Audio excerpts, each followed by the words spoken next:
എൻ്റെ എല്ലാ പ്രിയ കൂട്ടുകാർക്കും ഒരിക്കൽ കൂടി എൻ്റെ വീഡിയോയിലേക്ക് സ്വാഗതം. ഇന്ന് ഞാൻ വന്നിട്ടുള്ളത് അന്നേ ദിവസത്തെ ഉച്ചഭക്ഷണത്തിൻ്റെ കുറച്ച് വീഡിയോ ഒക്കെ ആയിട്ടാണ് കേട്ടോ. അപ്പോൾ നമ്മുടെ സമയം ഇങ്ങനെ പോയിക്കൊണ്ടിരിക്കുന്നുണ്ടല്ലേ, കാലചക്രം ഇങ്ങനെ നീങ്ങിക്കൊണ്ടിരിക്കും, നമ്മളും ഇങ്ങനെ നീങ്ങും. പക്ഷെ ചിലർ നീങ്ങാതെ അവിടെ തന്നെ നിന്ന് തിരിഞ്ഞ് കളിക്കും. അതിൽ പെട്ട ഒരാളാണ് കേട്ടോ ഞാൻ. അങ്ങനെ 10-12 വർഷമായി ഇങ്ങനെ തിരിഞ്ഞ് തിരിഞ്ഞ് കളിക്കുന്നു. എന്തോ അറിയില്ല, ഇനിയെങ്കിലും ഒരു മാറ്റം അനിവാര്യമാണ് എന്ന് വിചാരിക്കുന്നു. അങ്ങനെ നമ്മൾ ചോറിൻ്റെയും കറിൻ്റെയൊക്കെ പരിപാടിയിലാണ് കേട്ടോ. ചോറ് അടുപ്പത്ത് വെച്ചിട്ടുണ്ട്. ചോറല്ല, അരിയാണ് അടുപ്പത്ത് വെച്ചത് ചോറാവാൻ വേണ്ടിയിട്ട്. പിന്നെ കറി ഉണ്ടാക്കുന്നത് പരിപ്പും ഇളവനും. ചിലർ മത്തൻ നോക്കിയാന്ന് തോന്നും പറയാം, ചില നാട്ടിലെ മത്തങ്ങ എന്തോ അറിയില്ല, മത്തൻ വേറെ ഉണ്ട്. അപ്പോൾ ഇളവനും പരിപ്പും കൂടെ അടുപ്പത്ത് വെച്ചിട്ടുണ്ട്. ഏട്ടൻ ഇന്ന് വീട്ടിലുണ്ടെന്ന് ഞാൻ കഴിഞ്ഞ വീഡിയോയിൽ പറഞ്ഞു, അന്നേ ദിവസത്തെ വീഡിയോ ആണ്, അതുകൊണ്ടാണ് അങ്ങനെ പറഞ്ഞത് കേട്ടോ. അങ്ങനെ സൈഡ് അടുപ്പിൽ വെച്ച് അത് അവിടെ നിന്ന് വേവുന്നുണ്ട്. ചോറ് ഇവിടെ വെച്ചു. ചോറ് വെന്ത് കഴിഞ്ഞിട്ടുണ്ട് കേട്ടോ. എന്താ അല്ലേ വീഡിയോയിൽ പെട്ടെന്ന് ചോറൊക്കെ ആവുന്നത്. അങ്ങനെ ആയിരുന്നെങ്കിൽ അങ്ങനെ ചോറൊക്കെ ഊറ്റി അടുപ്പിലേക്ക് കറി നീക്കി വെച്ചു. അതവിടെ കിടന്ന് വേവട്ടെ. സൈഡ് അടുപ്പിൽ വെള്ളം വെച്ചു കേട്ടോ. അങ്ങനെ നമ്മൾ വീട്ടിലുണ്ടാക്കിയ കാന്താരി മുളകായിരുന്നു കേട്ടോ. നേരത്തെ കാണിച്ചിട്ടായിരുന്നു, അത് പറയാൻ വിട്ടുപോയി. അത് വീട്ടിലുണ്ടാക്കിയ കാര്യം 2 തരത്തിലുള്ളതുണ്ട്, ഒന്ന് ചെറുതും ഒന്ന് വലുതും. അത്യാവശ്യം വലുപ്പം, ഓവർ വലുപ്പമല്ല കേട്ടോ. അങ്ങനെ കറിയൊക്കെ ഇവിടെ തിളച്ച് വെന്ത് തുടങ്ങിയിട്ടുണ്ട്. അതിലേക്ക് ഇനി വറവൊക്കെ ചേർക്കണം. ഞാൻ മെല്ലെ അതെടുത്ത് പുറത്തേക്ക് വെക്കണം.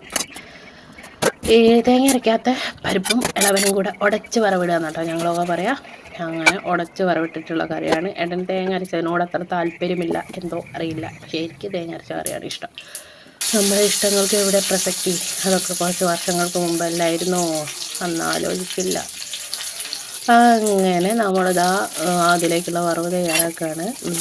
ചെറിയ ഉള്ളി, വെളുത്തുള്ളി, കടുക്, കറിവേപ്പില എല്ലാം കൂടെ ഇട്ടിട്ട് നന്നായിട്ട് വറുത്തെടുത്ത് നമുക്കിത് കറിയിലേക്ക് ഒഴിച്ചു കൊടുക്കണം. കറിയിലേക്ക് ഒഴിച്ചു കൊടുത്തു. കറിയിലേക്കുള്ള വറവൊക്കെ റെഡി ആയിട്ടോ.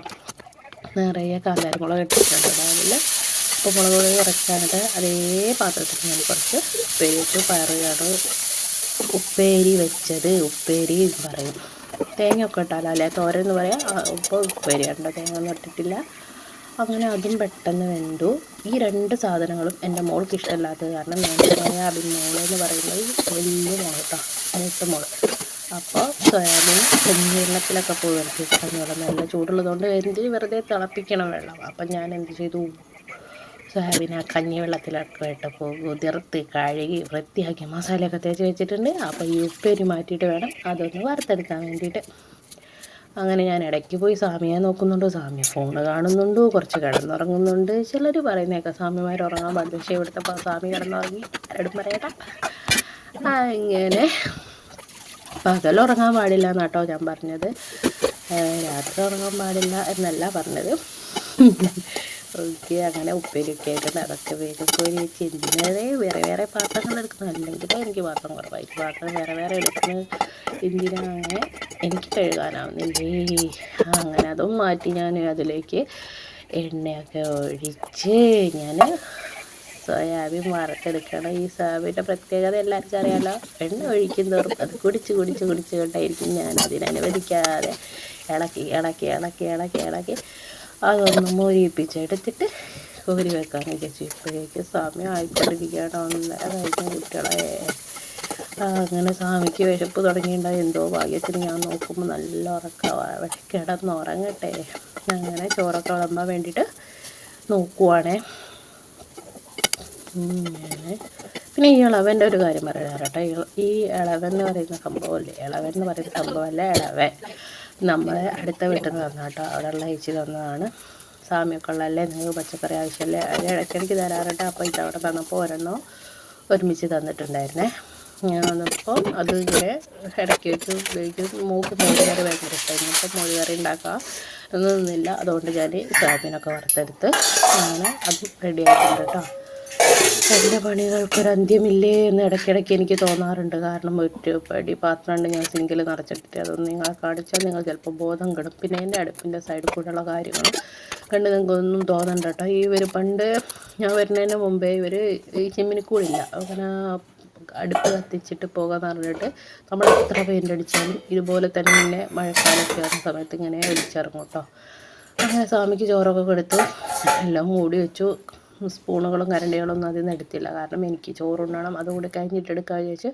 അപ്പോൾ സ്വാമി ഇരുന്ന് ചോറ് കഴിക്കാം കേട്ടോ. ഞാൻ സ്വാമി ഇരുന്ന് ചോറ് കഴിച്ചപ്പോൾ ഷർട്ട് ഇടാത്തതെന്ന് പറഞ്ഞപ്പോൾ എന്തോ പറഞ്ഞതാണ്. അങ്ങനെ കുറച്ച് കഴിഞ്ഞതിന് ശേഷം മുളക് കൂട്ടാൻ പോയാൽ മുളക് കൂട്ടുന്നതിൻ്റെ പിന്നിലൊരു കഥ കണ്ടിട്ട് എനിക്ക് ഒളിച്ച് നിൽക്കണം. കാരണം എൻ്റെ മോളിപ്പോൾ എന്താ അറിയില്ല, എന്നെ കാണും അതിരിക്കുന്നില്ല, എന്തോ അറിയില്ല എന്നല്ല, കുറച്ച് സംഭവമുണ്ട്. അതൊക്കെ ഞാൻ പറഞ്ഞത് വന്നിട്ടുണ്ട്, ബാക്കി ഞാൻ പിന്നെ പറഞ്ഞുതരാം. അങ്ങനെ ഓടിപ്പോയി ഒളിക്കട്ടെ.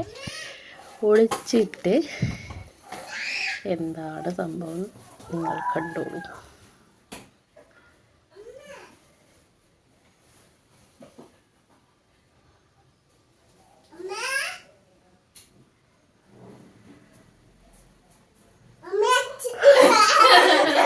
അതെന്താണെന്നറിയാമോ?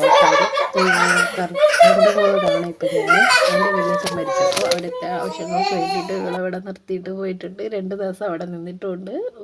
2 തവണ, അത് 2 തവണയായിട്ട് പോയിട്ടാണ് കേട്ടോ. അല്ലാതെ 2 ദിവസം അടുപ്പിച്ച് നിന്നതല്ല. തലേന്നും പോയിട്ട് പിറ്റേന്ന് വൈകുന്നേരം വന്ന് ഇവരെ കൊണ്ടുപോയിട്ടില്ലായിരുന്നു. കാരണം കുറച്ച് ദൂരം പോകണം. ദൂരെ യാത്ര ചെയ്ത് കഴിഞ്ഞാൽ ഇവർക്ക് വയ്യാണ്ടാവുമെന്ന് പ്രതീക്ഷിച്ചിട്ടാണ് കൊണ്ടുപോകാതിരുന്നത്. അങ്ങനെ 41-ന് പോയപ്പം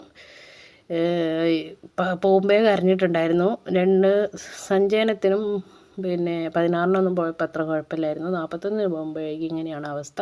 അപ്പോൾ വന്ന് പിന്നെ തീരെ ഞാൻ വൈകുന്നേരം ഞാനല്ല കൂട്ടിക്കൊണ്ടുവരുന്നെങ്കിൽ ഇവിടെ കയറുന്നതിന് മുന്നേ വഴിയിൽ നിന്നേ വിളിക്കാൻ തുടങ്ങും. ഞാൻ പോയോ എന്നിട്ട് ടെൻഷനായിരിക്കും. കുട്ടികളല്ലേ ഉള്ളിൽ അങ്ങനെ ഇരുത്തണ്ട. ഇപ്പം എന്താണെന്നറിയോ, കരഞ്ഞുകൊണ്ട് ഡ്രസ്സ് അയപ്പിക്കാൻ. അത് കാരണം അറിയാതെ മൂത്രമൊഴിക്കാൻ മുട്ടിച്ച് വന്നിട്ട് ബെഡിൽ മൂത്രമൊഴിച്ച് വെച്ച് അത് അച്ഛനെ കൊണ്ട് ഉടുപ്പയപ്പിക്കാൻ ഞാൻ വഴക്ക് പറഞ്ഞതിൻ്റെ പേരിലെ. കാരണം അലക്കുന്നത് ഞാനല്ല, എനിക്ക് വയ്യ അല്ലെങ്കിൽ തന്നെ. അങ്ങനെ ഇതെന്തിനപ്പോൾ ചാടി കളിക്കുന്ന അറിയാം. അതിനാണ് കരഞ്ഞു തുടങ്ങിയത്. പിന്നെ ഗോതമ്പ് മാവ് ഉരുട്ടി കൊടുക്കാൻ കളിക്കാൻ വേണ്ടിയിട്ട്. എന്ത് ചെയ്യാൻ ഭക്ഷണ സാധനം കൊണ്ട് കളിക്കരുതെന്ന് പറഞ്ഞാൽ ചെയ്യൂല. പിന്നെ ഉരുട്ടി കൊടുത്ത് വാശിക്ക് മുമ്പിൽ നമ്മൾ സാഷ്ടാംഗം എന്താ പറയില്ലേ, അതുപോലെ അത് തന്നെ.